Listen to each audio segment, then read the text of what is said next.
Olá, vamos começar com uma pergunta. Como é que Deus se comunica com a gente?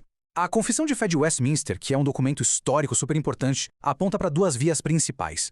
Uma delas está em todo lugar, ao nosso redor, na beleza e na grandiosidade da criação. A outra está num livro.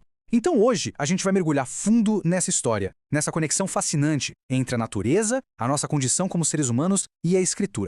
Olha só, para a gente não se perder, nosso caminho aqui vai ter 5 etapas bem claras. Primeiro, a gente vai entender quais são essas duas formas de revelação. Depois, vamos dar uma olhada no que a natureza nos conta sobre Deus. E, o que é bem interessante, como a gente reage a isso, muitas vezes suprimindo essa verdade. Isso vai nos levar direto para a necessidade da Escritura, e aí, no final, a gente fecha entendendo como essa revelação chegou na sua forma final, completa. Bom, vamos começar pela base de tudo isso. A teologia nos ensina que Deus não usa um único canal para se revelar. Na verdade, ele usa duas formas bem diferentes.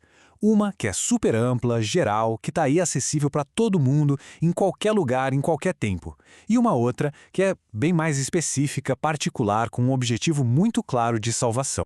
E aqui fica bem fácil de ver essa diferença. De um lado, a gente tem o que chamamos de revelação natural. O universo inteiro, sabe? Desde as galáxias mais distantes até o nosso DNA.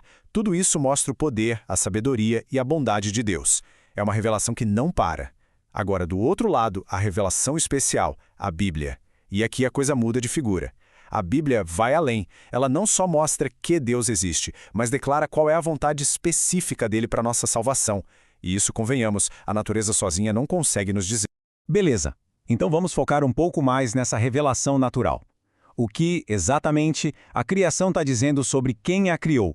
E uma pergunta fundamental: quais são os limites dessa mensagem? A gente pode pensar na natureza como se fosse um outdoor gigante de Deus. Ela está sempre mostrando a bondade dele na forma como tudo é sustentado, a sabedoria dele na complexidade incrível dos ecossistemas e o poder dele na imensidão do universo. E aqui que está o ponto-chave. Essa revelação é tão clara que ela torna a humanidade indesculpável. No fim das contas, ninguém vai poder dizer que não tinha a menor ideia da existência de Deus, porque a evidência está por toda parte. E o Salmo 19 resume isso de uma forma poética e perfeita. Olha só, os céus proclamam a glória de Deus. A criação não está sussurrando, ela está proclamando, está anunciando. É um testemunho que não precisa de palavras, mas que é universal e que ninguém pode negar, não importa o idioma que se fale. E é bem interessante ver como, ao longo da história, a filosofia tentou organizar isso no que a gente chama de provas teístas. A lógica é bem direta. Se existe um efeito, que é o mundo, tem que ter uma causa. Se existe ordem, tem que ter uma inteligência por trás. Se a gente tem um senso de certo e errado, uma lei moral, deve existir um legislador. Parece fazer todo sentido, né? Mas a nossa fonte de análise aqui aponta uma falha bem sutil nessa abordagem. E aqui que mora o problema. Essa linha de raciocínio acaba reduzindo a revelação clara e óbvia de Deus a uma mera possibilidade. Ela argumenta que provavelmente existe um Deus, em vez de afirmar, como a própria criação faz, que o Deus verdadeiro é. Percebe a diferença? Essa abordagem coloca o ser humano na cadeira de juiz, avaliando as credenciais de Deus, em vez de simplesmente reconhecer que cada pedacinho do universo já aponta para ele. Tá, mas aí vem a pergunta de $1 milhão. Se a revelação da natureza é tão óbvia assim, por que nem todo mundo enxerga? E isso nos joga bem no meio da grande complicação dessa história toda. O pecado e o estrago que ele faz na nossa capacidade de perceber as coisas. O apóstolo Paulo, lá na carta aos Romanos, meio que entrega o ouro. Ele diz que o problema não é a falta de prova. O problema é que existe uma supressão ativa da verdade que já é conhecida. A verdade é, nas palavras dele, detida ou abafada pela injustiça. Então vamos deixar isso bem claro. Suprimir a verdade não é uma questão de QI, não é uma questão intelectual, é uma questão moral. É uma recusa consciente, que vem do pecado, de dar a Deus o reconhecimento que ele merece, mesmo com a revelação dele escancarada na nossa frente. É no fundo mentir para si mesmo sobre como a realidade realmente é. Pensa assim, antes da queda, o ser humano era como um espelho perfeitamente polido, refletindo com clareza a imagem e o caráter de Deus. Depois da queda, o espelho trincou.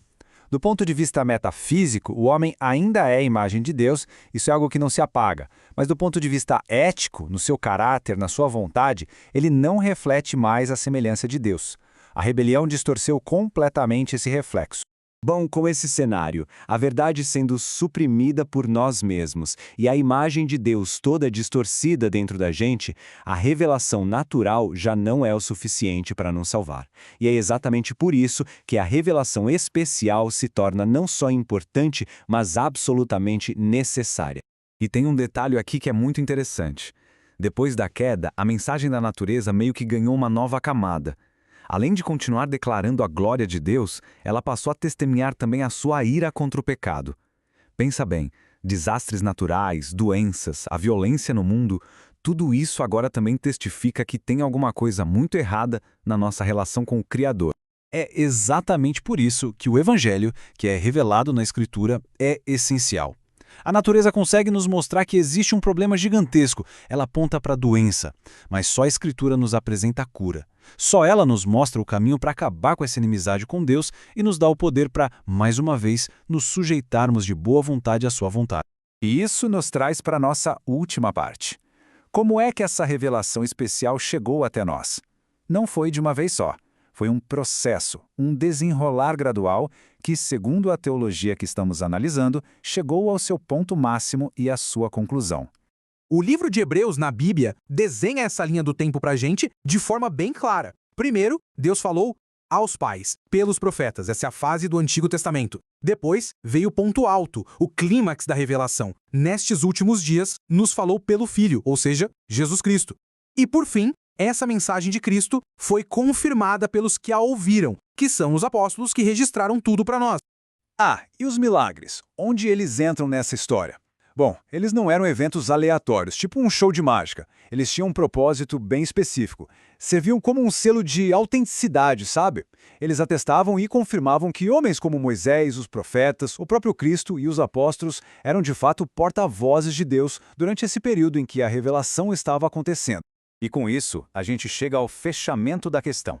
O processo de Deus revelar novas verdades para a salvação foi concluído. Acabou com a obra de Cristo e com o testemunho dos apóstolos. A Bíblia, do jeito que a gente tem hoje, é vista então como a palavra de Deus final, completa e, mais importante, suficiente para a nossa salvação. Isso tudo então nos deixa com uma pergunta bem prática para a gente pensar. Se a fase de receber novas doutrinas, novas revelações já terminou, e se nós temos a palavra de Deus completa nas nossas mãos, o que isso significa para a gente hoje? Qual passa a ser então a nossa principal tarefa?